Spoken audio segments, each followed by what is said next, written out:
Hello friends, welcome back to our channel Rajashri vlogs. ఏంటి hand మొత్తం చూపిస్తున్నానని అయితే అనుకోవద్దు.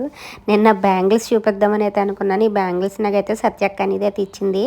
సో తిరుపతి వెళ్ళిందనమాట అక్క అయితే నాకు ఇచ్చింది. I'm so happy.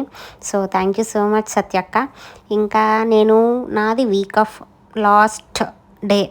So next day అనేది వీక్ ఆఫ్ టైంలో అనేది అంతా అయిపోయిన తర్వాత 12 తర్వాత నేను చేసిన పని ఏంటో ఒకసారి చూసేసేయండి.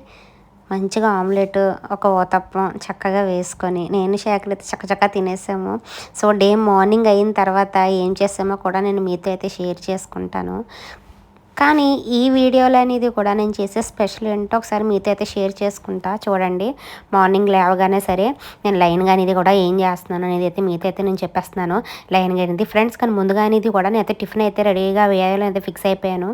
దాని తర్వాత నేను పన్నీర్తోని మసాలా కర్రీ అయితే రెడీ చేయాలని అయితే ఫిక్స్ అయిపోయాను.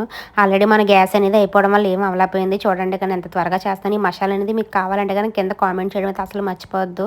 సో కడాయి పెట్టేసుకొని ఆయిల్ అనేది వేసుకున్న తర్వాత అందులో కొంచెం మనం మసాలా ఏవైతే తీసుకున్నామో అవన్నీ వేసేసుకోవాలి. నేను తీసిన ఒక 4 తీసాను అంతే. ఉల్లిపాయలు, తర్వాత పసుపు, తర్వాత దాల్చిన చెక్క, 2 లవంగాలు, యాలకులు అయితే వేసేసుకొని బాగా వేయించేసుకున్నాం. పన్నీర్ ముక్కలను కూడా పీసెస్కి అయితే కట్ చేశాను.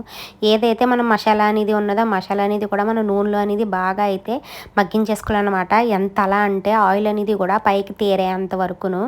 సో తర్వాత తగినంత సాల్ట్ని కూడా యాడ్ చేసేసాము. ఈ మసాలా ఎలా తయారు చేసుకోవాలి ఏంటో అనేది మీరు కింద నాకు కామెంట్ చేయండి ఫ్రెండ్స్. ఎందుకంటే మీరు నాకు కామెంట్ చేసిన దాని ప్రకారంగానే కదా మసాలా ఏంటనేది మనకు తెలుస్తుంది రెసిపీ. సో అందుకే ఇప్పుడు ఏవైతే పన్నీర్ ముక్కలు అనేది ఉన్నాయో మనం వీటిల్లో తీసేసుకున్నాం. ఫైనల్గా మనం బిర్యానీ పౌడర్ ఉంది కదండి, నేను దాల్చిన చెక్క, ధనియాలు, మిరియాలతో అనేది వేసి అవైతే కనుక నేను వేసేసుకున్నాను. ఇంకేమీ లేదు, అంతా అయిపోయింది. నేను ఇంకా రెడీ అయిపోవడం ఒకటే ఉంది. మధ్య మధ్యలో అనేది వచ్చి అయితే కర్రీ అయితే చూసారా ఎంతవరకు అనేది దగ్గరికి అయితే పడిందో. సో ఇదైతే ఓన్లీ రైస్లోకే కాదు, చపాతీ, పూరి వాటిల్లో కూడా బాగుంటుంది. నేనైతే అలాగే టేస్ట్ చేస్తాను. ఎందుకంటే నాకు డ్యూటీకి కూడా టైం అయిపోతుంది. డ్యూటీకి వెళ్దామని అయితే రెడీ అయిపోయాను. సో నేను ఫుడ్ తినేసి అనేది వెళ్ళిపోవాలి, నా లంచ్ టైం అనేది కూడాను. సో నా లంచ్ టైం కూడా నేను ఇంట్లోనే తినేసి మరీ వెళ్ళిపోతాను డ్యూటీ టైంకి. సో ఫ్రెండ్స్, మా వీడియో అనేది మీకు నచ్చినట్టయితే ఒక లైక్ చేయండి, షేర్ చేయండి అండ్ సబ్స్క్రైబ్ చేయడం మాత్రం మర్చిపోకండి. ఎందుకంటే మీరు చేసే ప్రతి వీడియో అనేది కూడా నేను చేసే ప్రతి వీడియో మీకు నచ్చుతుందని అయితే అనుకుంటున్నాను. పన్నీర్ అయితే నాకు బాగా నచ్చింది. కానీ లాస్ట్ టైం ఉన్నంత జెర్సీలో ఉన్న కంపెనీ హెరిటేజ్లో నాకు అంతగా అనిపించలేదు.